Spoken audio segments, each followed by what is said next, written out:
여러분, 인생은 종종 바다를 항해하는 그 비유와 같다라고 말들을 합니다. 때로는 잔잔한 바람이 불고 햇빛이 비추지만 어느 순간에 폭풍이 몰아치며 길을 잃은 것처럼 느낄 때가 있다라는 거예요. 그러니까 바울도 자신의 그 배를 타고 항해하는 와중에 경험을 하게 됩니다.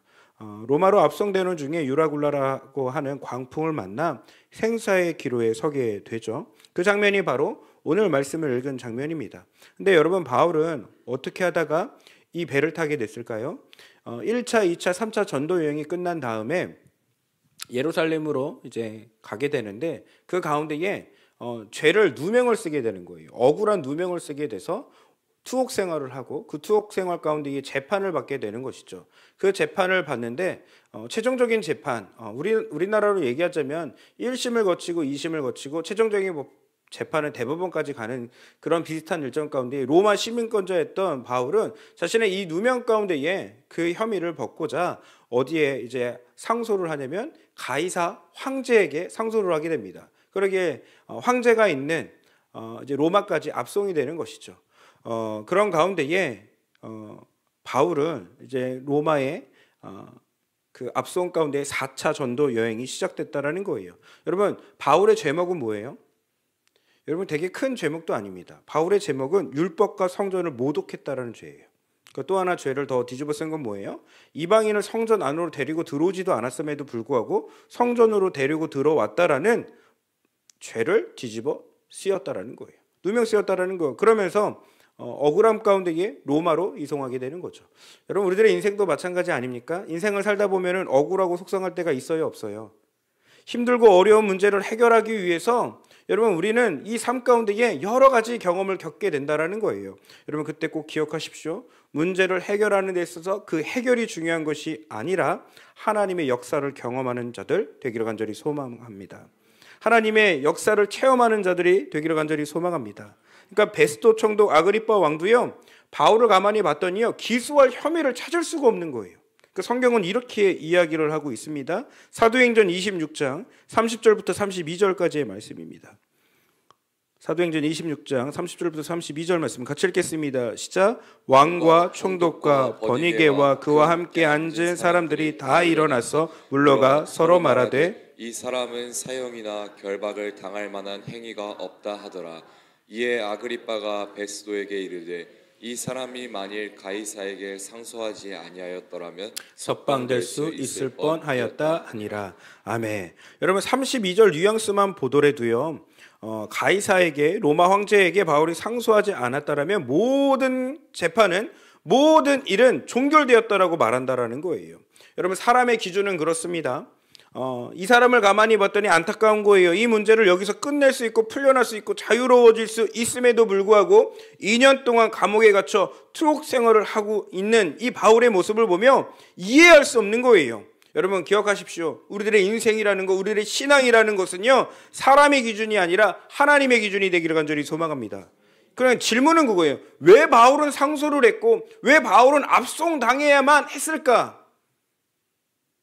성경은 이렇게 이야기하고 있습니다. 사도행전 23장 11절 말씀입니다.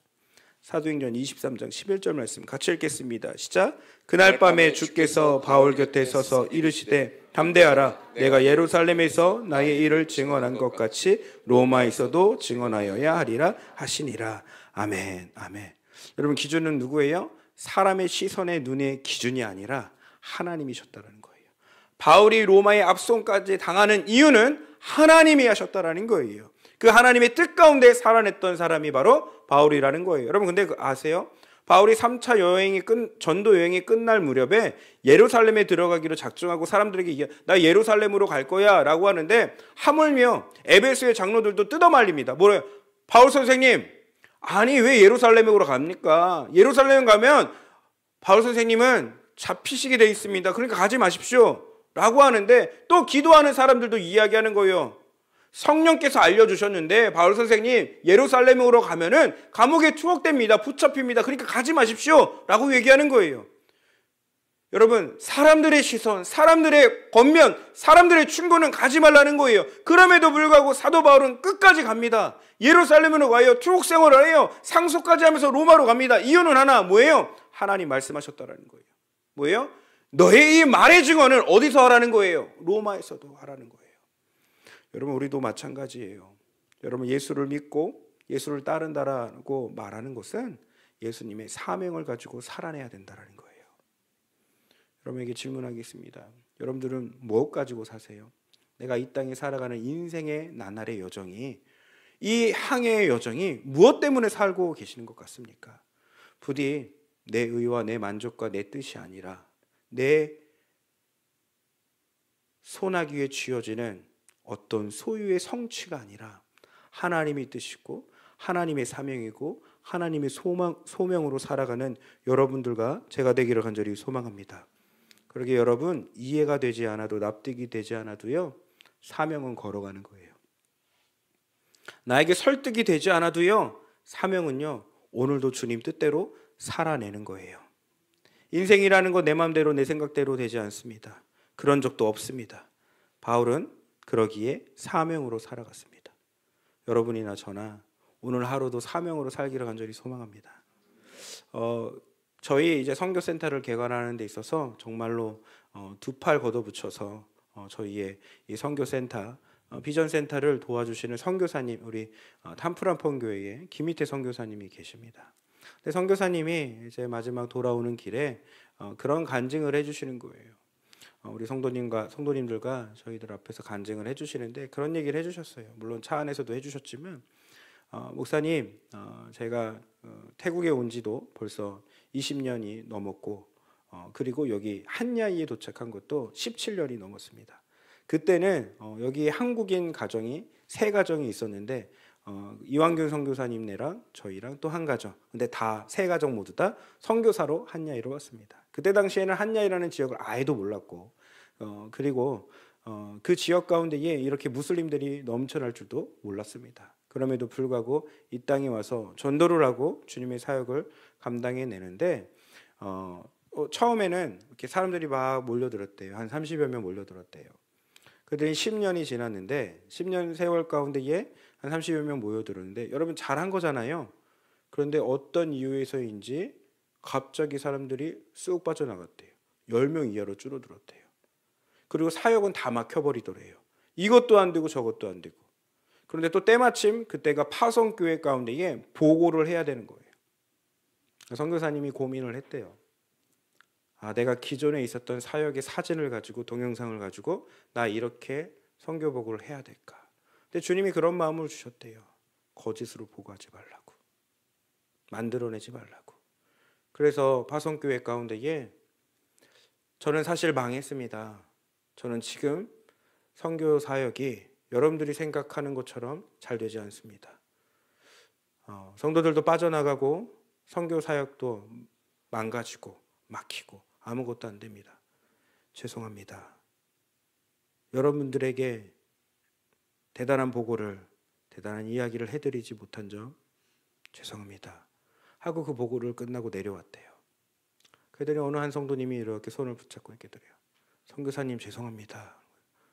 네, 뭐가 죄송하시요? 근데 제가 겉으로는 선교사님께 기도 후원해드린다고, 중보한다라고 말했지만 단 한 번도 기도하지 않았습니다. 오히려 솔직하게 말씀해 주시고 보고해 주시는 선교사님 감사합니다. 이제는 거짓으로 기도했다라고 이야기하는 자가 아니라 진짜 선교사님과 그 사역 가운데 기도하겠습니다 라고 이야기를 해주시더래요. 그랬더니 진짜 돌아와서 다시 사역을 하는데 다시 하나님께서 힘을 주시고 하나님께서 능력을 주셔서 지금 탐프란폰 교회를 세워주셨고, 그리고 얘기하는 거예요. 저 송클라 대학이라는 저 밭이 있는데 저기만 들어가면은 저기에 젊은 아이들을 좀 끌어올 수 있는데, 그래서 학교에서 탐프란폰 교회까지는 조금 멀어서 아이들이 못 오는 거예요. 저 학교 앞에 저기시 밭인데, 저기가 밭인데 라고 기도하는 와중에 제가 반응을 했다라는 거예요. 그거 일산방주교회가 반응해서 비전센터를 세웠다라는 거예요. 그러면서 고백하기를, 목사님 하나님이 하세요. 하나님이 이렇게 역사해 주세요. 저를 여기까지 인도해 주시고 비전센터를 세우고 탐프란폰 교회를 세워주신 것 하나님이 하시네요. 나는 망할 것 같고 나는 정말 실패한 것 같으나 하나님이 하신다라는 것 다시 한번 깨닫습니다. 여러분, 이해되지 않아도 납득이 되지 않아도 망해간 것 같고 실패한 것 같고, 여러분 그때 보여져야 하는 게 뭔지 아십니까? 그때의 믿음이 보여져야 돼요. 여러분, 나는 망했어요. 나는 실패했어요. 여러분, 하나님은 망하시지 않았어요. 그러게 왜 내 입장에서만 생각합니까? 사람의 시선으로만 생각합니까? 하나님의 기준과 하나님의 시선으로 바라보기를 간절히 소망합니다. 여러분, 지금 바울은요, 이제 배에 타서 올라타서 앞송을 대고 있는 그 가운데에 신분은 뭘까요? 죄인이라는 신분입니다. 바울이 누구인지 전혀 사람들에게는 관심 없습니다. 사람들이 보는 시선은 뭐예요? 죄인일 뿐이라는 거예요. 그래서 세상은 무시하죠. 어떻게 무시하는지 한번 볼까요? 사도행전 27장 9절에서부터 11절 말씀입니다. 같이 읽도록 하겠습니다. 시작. 여러 날이 걸려 금식하는 절기가 이미 지났으므로 항해하기가 위태한지라 바울이 그들을 권하여 말하되 여러분이여 우리 생명에도 타격과 많은 손해를 끼치리라 하되 백부장이 선장과 선주의 말을 바울보다 더 믿더라. 아멘, 아멘. 여러분, 근데 당연한 거 아니에요? 바울이 죄인이라는 신분이기 때문에 사람들이 바라볼 때는 바울의 말을 들어요, 안 들어요? 안 듣죠. 당연히 안 듣죠. 여러분, 사람이 보는 관점이 각각 다들 있을 거라고 생각합니다. 여러분, 사람을 대할 때 여러분은 좀 어떤 기준으로 좀 대하세요? 여러분은 말하지 않아도요, 여러분 내면 안에, 여러분들의 무의식 안에는요, 사람을 대하는 다들 기준이 있어요. 어떤 사람하고 대하다가 피하기도 하고요, 어떤 사람하고 대하다가 빨려 들어가기도 하고, 또 어떤 사람들을 만나고 싶고, 어떤 사람들 전화만 와도 아우 짜증나 라고 하는 사람들이 있어요, 없어요? 혹시 오시원 목사한테 전화 왔는데 아우 진짜 이 목사님 왜 이렇게 전화해? 아니면 이러세요? 아니면 목사님이다 라고 전화 받으세요? 두 번째 얘기를 간절히 소망합니다. 여러분, 사람이 보는 관점들이 있고, 그리고 그 만났을 때 그 사람의 가치라든지 능력이라든지 그 힘을 보고 만나는 사람이 있다라는 거예요. 근데 특별히 사람의 그 말 가운데에, 여러분 만약에 비전문가가 얘기해요. 나의 삶 가운데 비전문가가 막 이렇게 저렇게 코칭을 해요. 들어요, 안 들어요? 안 듣죠. 여러분, 근데 의사가 갑자기 우리 때 지금 뭐 당뇨다, 혈압이 있고 뭐 있다 그러면 그걸 하라라고 하고 먹으라고 하면 들어요, 안 들어요? 그건 듣죠. 여러분, 제가 들을 것 같아요, 안 들을 것 같아요? 전문가가 얘기하면 들어요. 여러분, 저 전문가 얘기를 들어요. 그럼 비전문가 얘기 제가 들을까요, 안 들을까요? 죄송하지만 잘 안 들어요. 여러분, 제가 아내 얘기를 잘 안 듣는 이유가 뭘까요? 여러분, 남편들이 왜 아내 얘기를 잘 안 들을까요? 그냥 그렇다고요. 여러분, 바울이 지금 하나님과 동행하고 있고 하나님과 함께 있어요. 역사가 벌어짐에도 불구하고 사람들의 관심은 조금도 없어요. 여러분, 꼭 기억하셔야 돼요. 나의 신앙의 여정 가운데, 그 항해 가운데에 사람들은 우리에게 관심 없습니다. 그거 아세요? 사람들은 우리들의 그 믿음의 항로에 관심 없다라는 거예요. 막 내가 은혜를 받고 내가 뜨거워지고 내가 대단한 것 같아요. 관심 없습니다. 여러분, 그러기에 사람들 가운데에 내 이 뜨거움 가지고 나의 의로 여기지 마십시오. 사람들은 관심 없습니다. 근데 기억하십시오. 내가 하나님과 동행하고 하나님 앞에 붙잡혀 있을 때, 그때에 사람들은 우리들 가운데 관심을 보여요. 바울의 죄인의 신분에서 사람들 관심 없었다고요. 그런데 하나님과 함께하는 역사를 눈으로 봤을 때, 동행하는 것을 봤을 때, 그때부터 뭐예요? 바울에게 관심을 가졌다라는 거예요. 여러분, 당시에는 지구가 둥글다라고 생각하지는 않았습니다. 그래서 먼 바다를 나가서 항해하지 않았어요. 그러니까 만약에 그 예루살렘 가운데에 배를 타고 이들이 가이사랴 가운데에 지나서 저 로마까지 압송이 되잖아요. 바로 가는 지중해의 항로가 분명히 있음에도 불구하고 그렇게 가지 않았어요. 왜요? 저 먼 바다 가운데는 절벽이라는 곳에 있어서 떨어질 거라고 생각했어요. 그러니까 연근해를 기점으로 해가지고 조금씩 가는 거예요. 여러분, 그 여정이 험했어요. 너무나도 어려웠어요. 그러니까 조금씩 가는 그 여정이었다라는 거예요. 너무 지치고 힘든 여정이었다라는 거예요. 지금으로 얘기하자면, 여러분 예전에 기차라는 거 타보신 적 있어요? 비둘기호 타신 적 있나요? 여러분 비둘기요 타다가 너무 힘들어요. 제가 아산에서 사역회를 했을 때 돈을 좀 아낀다고 이런 무궁화호를 타고 막 가는데요. 무궁화 너무 힘들어요. 근데 거기 천안 아산역에 있으면 KTX가 있어요. 근데 KTX 타고 서울역까지 가면은요 정말 1시간도 안 걸려서 가요. 여러분 근데 무궁화 타고 가면 한 3시간이 걸리는데, 여러분 또 무궁화 그 완행 열차들은요 이상해요. 그 KTX는 막 이렇게 우리나라 뭐 이제 가야금인가 뭐 이렇게 당따당땅 이렇게 하면서 나와가지고 서울역 도착했다고 하는데, 무궁화 도착 그 영문들이 뭐야 천안 도착하면 힘도 없어. 도착했다는 말도 힘도 없어요. 그래서 천천히 가는 거예요. 여러분 그 여정이 너무나도 힘들어요. 여러분 제가 요번에 원래 항상 그 저가 항공만 타고 태국을 다녀왔거든요. 요번에 이제 돈을 좀 들여서, 왜냐면 성도님들 계시니까 아시아나를 타고 갔어요. 그러면서 느꼈어요. 대한항공 타고 싶다. 역시 아시아나 대한항공 타야 좀 편하구나라는 걸 느껴요. 여러분 항해의 여정이 너무나도 힘든 거예요. 힘든 여정 가운데에 고됐어요. 여러분 그 고대 가운데에 이 사람들은 물건들을 다 실은 거예요. 왜요? 많은 양을 실을 수 있기 때문에.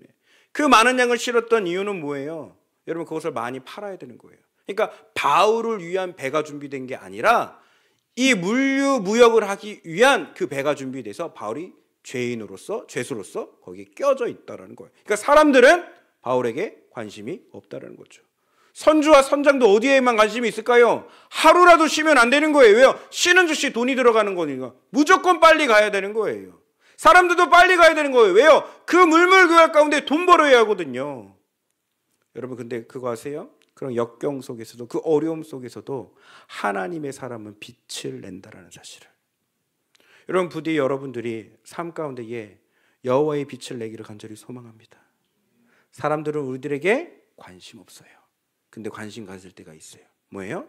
내가 하나님과 동행하는 그때에, 나의 인생의 여정의 항로가 있는데 하나님이 우리를 통치하시는 그때에 사람들은 우리에게 관심을 가져준다는 거예요.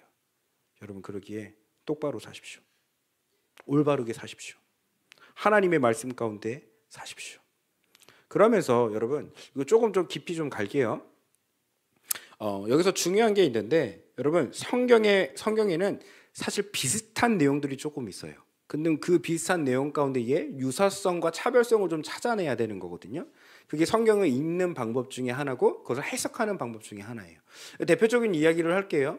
여러분 성경에는요 우물가에서 일어난 일들이 꽤 많습니다. 그러니까 여러분 우물가라는 거는 금남구역이에요. 그러니까 남자가 가면 안 되는 구역이라는 거예요. 이해되셨어요? 그런데 그 우물가에 찾아간 사람들이 있어요. 모세가 그랬고요. 그리고 아브라함이 이제 자신의 며느리를 얻기 위해서 이제 사람을 보내게 되죠. 그때 어딜 가라고 그래요? 우물가라고 가라고 합니다. 여러분 근데 그거 아세요? 요한복음 10장에 보면은요 예수님이 어딜 가요? 우물가를 가요. 여러분 그때의 그 우물가에서 금남 지역에 남자가 들어가서 어떤 일이 벌어져요? 하나님의 메시지가 전달되는 일이 있다라는 거예요. 좀 이해되셨어요? 그러니까 그 장소 가운데 비슷한 장면이 있으면 거기에 메시지가 분명히 있다라는 거예요. 근데 또 하나만 더 찾아볼게요. 오늘 바다 가운데에 뭘 만났어요? 풍랑을 만났어요. 바다 가운데 풍랑을 만났다. 그럼 구약의 인물이 좀 대표적인 인물이 좀 생각이 나야 돼요. 어떤 인물일까요? 요나라는 사람이에요. 요나라는 사람. 여러분 똑같이 풍랑을 만났어요. 그러면 그 가운데에 차별성을 찾고 유사성을 찾아야 되는 거예요. 차별성을 뭘까요? 여러분 요나는요 불순종 가운데에 배에서 풍랑을 만났어요. 그죠? 근데 바울은 뭐예요? 순종 가운데 부르심 가운데에 풍랑을 만났다라는 거예요. 근데 똑같이 풍랑을 만났어요. 여러분 동일한 공통성을 또 찾아야 되거든요. 그 공통성은 뭐예요? 불순종에도 순종에도 하나님의 은혜는 분명히 존재하다는 거예요. 이해되셨어요? 여러분 그 불순종 가운데 순종 가운데서도 우리가 시선을 놓치지 말아야 되는 곳이 있어요. 그게 뭐예요? 여호와 하나님이어야 된다는 거예요. 여러분 바울은요 풍랑 가운데에 살아갔어요. 여러분 근데 여러분 믿음 있는 사람들이 풍랑을 만나요 안 만나요? 만난다라는 거예요. 우리 이거 잊으면 안 돼요. 여러분 예수 잘 믿는다고 어려움 없을까요? 어려움 있는 데니까요. 그러니까 여러분, 우리가 믿음 생활하면서 좀 착각하지 말아야 되는 건 뭔지 알아요? 어려움 찾아온 사람, 힘든 사람 있으면 너 믿음 없어서 그래, 너 신앙이 없어서 그래, 함부로 이야기하지 말라고요. 근데 공통되게 찾아야 되는 건 뭐예요? 그 가운데서도 하나님의 은혜를 찾아야 된다는 거예요. 바울은 풍랑 가운데서도, 요나도 풍랑 가운데서도 누구를 찾았어요? 하나님을 찾았다라는 얘기. 여러분들에게 전하고 싶어요. 이 자리 가운데 어느 누구는 승승장구하는 사람이 있고요, 어느 누구는 순종한 사람이 있고요, 어느 누구는 불순종하는 사람이 있고요, 어느 누구는 어려운 사람이 있어요. 근데 놓치지 말아야 할 시선이 하나 있어요. 하나님만 바라보십시오. 여러분, 성경이 말하는 바다는 무엇일까요? 공포의 대상입니다. 바다가 늘 잔잔하지는 않습니다. 태풍 치는 바다, 사람을 집어삼키는 바다, 인생의 무덤이 될 수 있는 그 바다, 그 바다의 공간은 여러분, 오늘 말씀 가운데에 로마로 항해하는 그 바다의 여정 가운데에 바다를 건너는 것이 단순한 의미가 아니라 바다를 가로질러 하나님의 뜻을 알아가는 귀한 백성들이 되기를 간절히 소망합니다. 즉 여러분, 단순히 바다 가운데는 세상 가운데에 통과하는 돌파가 아니라 하나님의 은혜가 있어서 승리하는 인생이 될 수 있다는 거예요. 여러분, 인생의 항로의 여정 가운데에 좀 세상 살아가는 게 쉽지 않잖아요. 어렵잖아요. 그냥 단순히 이동하는 목적이 아니라 하나님의 은혜를 경험하는 삶의 개척자들이 되기를 간절히 소망합니다. 여러분, 그러기에 세상 가운데 여러분 다 설 수밖에 없어요. 여기 세상 안 살아가는 사람 있어요? 다 살아갑니다. 그때 승리하기를 간절히 소망합니다. 그러니까 여러분, 배는요 어디 위에 있어요? 바다 위에 있어요. 반드시 바다 위에, 물 위에 있습니다. 그런데 그 물이요, 배 안에 들어오면 어떻게 돼요? 침몰하게 되어 있습니다. 여러분들의 삶 가운데에 세상의 바다 가운데 있는 거 다 알아요. 어려움이 있고 풍랑칩니다. 그런데 예수 그리스도의 키를 잡고 살아가십시오. 그러면 그 항해는 승리하는 항해가 될 거예요. 근데 그 키를 놓는 순간, 그 바닷물이 배 안에 들어오는 순간 여러분 침몰합니다. 오직 하나님만 바라보고 하나님만 붙잡는 여러분들 되기를 간절히 소망합니다. 그러기에 바울은 끝까지 하나님 봤어요. 그랬더니 사람들의 시선이 누구를 향하는 거예요? 바울에게 향하여. 그러면서 이 얘기합니다. 27장 20절 말씀입니다. 27장 20절 말씀 같이 읽도록 하겠습니다. 시작. 여러 날 동안 해도 별도 보이지 아니하고 큰 풍랑이 그대로 있음에 구원의 여망마저 없어졌더라. 아멘. 여러분, 항해하는 사람들, 선주와 선장들은 가만히 봐요. 어디로 가야 될지 모르겠는 거예요. 앞은 캄캄해요. 여러분, 항해는 뭘 보고 하는 거예요? 밤에는 별 보고 하는 거예요? 달 보고 하는 거예요? 아무것도 보이지 않는 칠흑 같은 어둠에 망망대해 그 바다 가운데 떠 있는 그 배를 보게 되는 거예요. 여러분, 신앙도 마찬가지예요. 신앙이 언제 시작되는 줄 아십니까? 내가 가진 절대적인 소망이 다 사라질 때, 그때 신앙이 성장하고 성숙해져요. 여러분, 눈에 보여야 할 별들, 눈에 보여야 할 달들을 보고 가야 하는 그 여정 가운데에 사라집니다. 하물며 로마까지 가는 여정 가운데 모두 파괴돼요. 배도 파괴돼요. 그거 아세요? 하나님은 우리들의 인생 가운데에 여러분들이 바라보는 그 모든 절대적 소망들을 다 깨트려 버리십니다. 왜 깨트린 줄 아세요? 그때에 하나님 바라보거든요. 말씀 한번 볼까요? 27장 21절부터 25절 말씀입니다. 27장 21절부터 25절 말씀 같이 읽겠습니다. 시작. 여러 사람이 오래 먹지 못하였음에 바울이 가운데 서서 말하되 여러분이여 내 말을 듣고 글에 대해서 떠나지 아니하여 그 타격과 손상을 면하였더라면 좋았을 하였느니라. 내가 너희를 권하노니 이제는 안심하라. 너희 중 아무도 세상에 아무런 손상이 없겠고 오직 배뿐이니라. 내가 속한 바 곧 내가 섬기는 하나님의 사자가 어젯밤에 내 곁에 서서 말하되 바울아 두려워하지 말라. 내가 가이사 앞에 서야 하겠고 또 하나님께서 너와 함께 항해하는 자를 다 내게 주셨다 하였으니 그러므로 여러분이여 안심하라. 나는 내게 말씀하신 그대로 되리라. 하나님을 믿노라. 아멘. 아멘. 여러분 누구 믿는다고요? 하나님을 믿는. 여러분의 인생의 그 항해 가운데에 하나님만 믿으시기를 간절히 소망합니다. 여러분, 날씨를 믿는 거 아니에요. 상황을 믿는 거 아니에요. 하나님을 믿으셔야 돼요. 로마로 가는 여정 가운데에 배를 믿는 거 아니에요. 오직 하나님만 믿으십시오. 날씨도 상황도 배도 다 파손돼야 됩니다. 그래야 그때 누구를 보게 되는 거예요? 만군의 여호와 하나님. 여러분이나 저나 인생의 여정 가운데 이 항로 가운데에 하나님만 바라보시기를 간절히 소망합니다. 이 얘기하고 말씀 마무리할게요. 1873년 미국 시카고에서 살아갔던 호레이 스페퍼드라는 신실한 크리스천이 있었습니다. 정말 신실했어요. 그 사업가이기 때문에 돈도 많았습니다. 그런데 그는 갑작스러운 화재로 인해서 자신의 재산을 대부분을 다 잃게 되는 거예요. 그리고 얼마 후에는 아들과도 사별하게 되었습니다. 그래서 그는 슬픈 마음을 안고 4명의 딸과 아내와 이제 여행을 이제 생각을 해서 유럽으로 여행을 가기로 했어요. 근데 사업상 일정이 다시 회복해야 된다는 일정을 좀 되는 생각을 가지고 아내와 4딸을 먼저 유럽으로 보내고 이제 뒤따라서 자기가 휴가 가운데 합류하기로 했습니다. 그런데 안타깝게도 충격적인 소식을 하나 듣게 되는데 바로 그 가족들이 탄 배가 대서양 한가운데서 침몰하게 됩니다.